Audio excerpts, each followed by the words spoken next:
Hello friends, a very warm welcome to Ansarkari. I am Vikas Bhardwaj, and in this session we are going to pick up the thread where we have left in our last interaction. If you go back and see, we have been discussing about origin of democracy and also how it got evolved from ancient times, that is from Athens and the other city states, to the times of the modern world, where we discussed also about the US and in fact Western democracy and other kind of democratic principles. Now let's see origins of democracy in India. Let's see in a comparative manner. So ancient India, like the ancient Western world or Europe, also had democracy. But the democratic forms in India in ancient times, they were different from the modern democracy, because the modern meaning of democracy, like the way what we see in today's time, it was not existing in ancient times. That means democracy was there in ancient times in India, but the same word and the same types were not used. So there are evidences which suggest that assemblies were there, number one. Local self-governance was also there, number two, across a large number of period and times.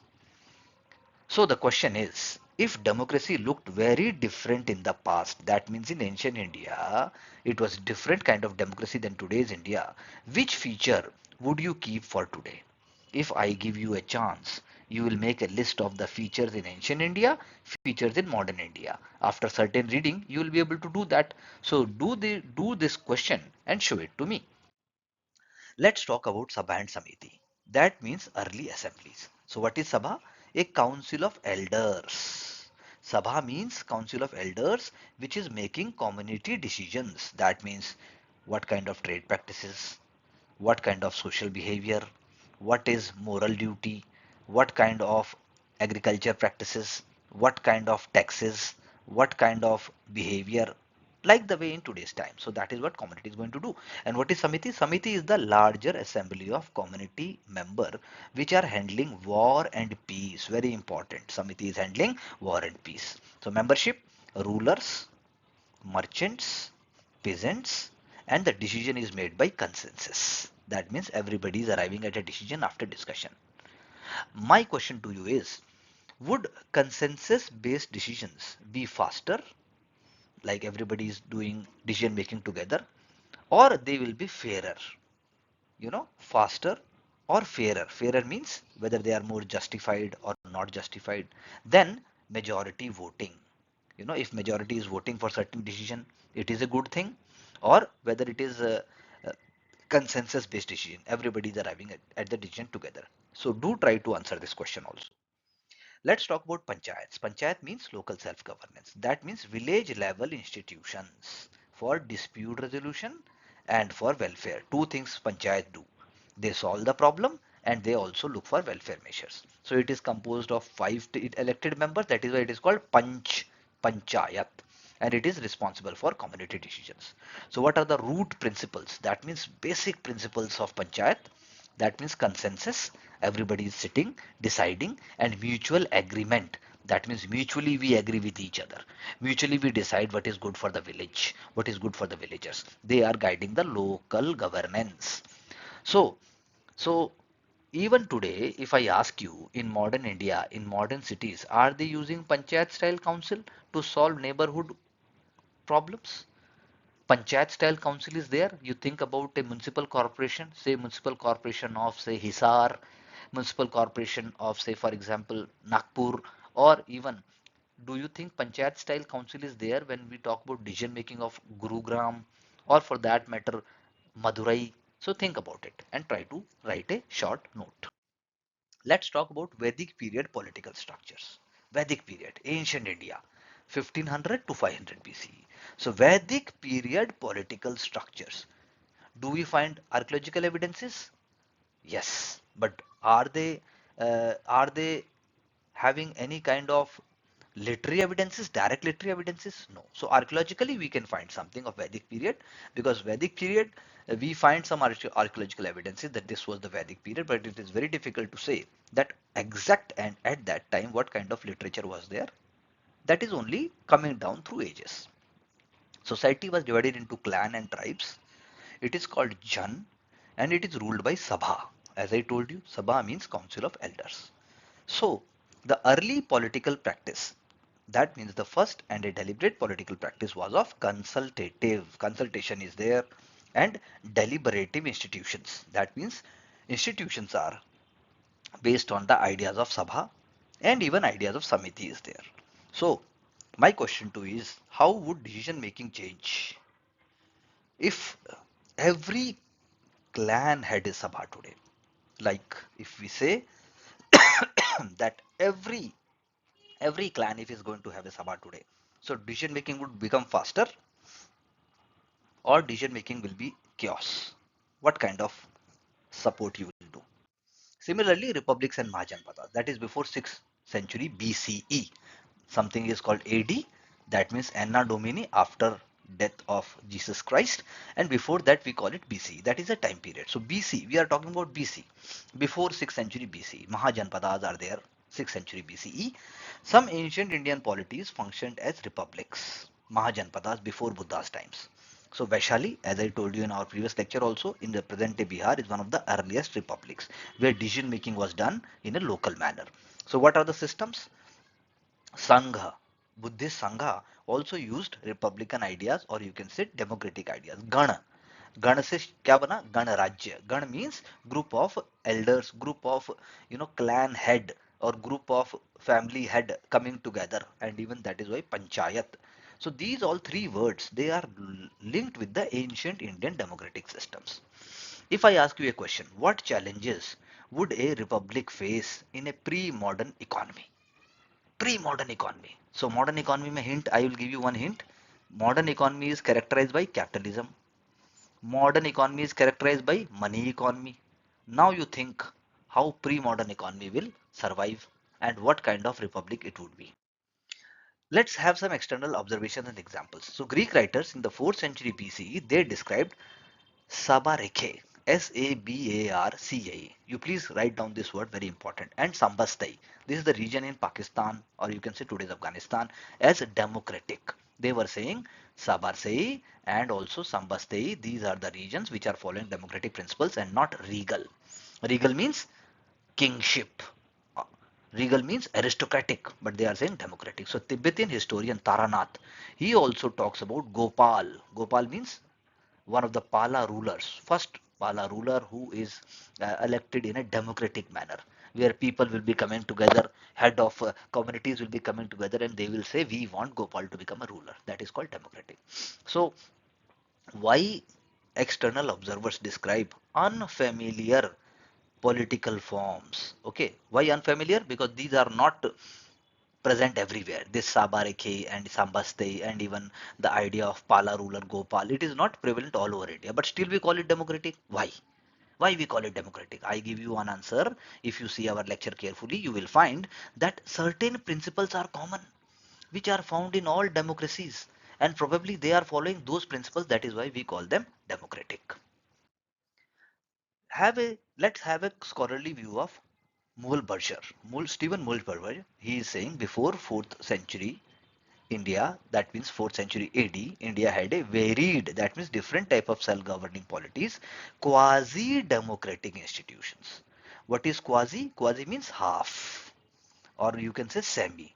That means not completely democratic like today's modern India, but there were certain principles which were democratic in those times also, Gupta period, Mauryan period, or say Cholas. So my question to you is that if ancient polities like in India they resembled city states, what institutions limits would prevent them from becoming a large nation state? You know, like we said, Greek was an ancient city state, small city state. Like in India, if we talk about that, there are small ruling kingdoms were there. What was stopping them to become a large nation state, like a single big nation state? Very important question.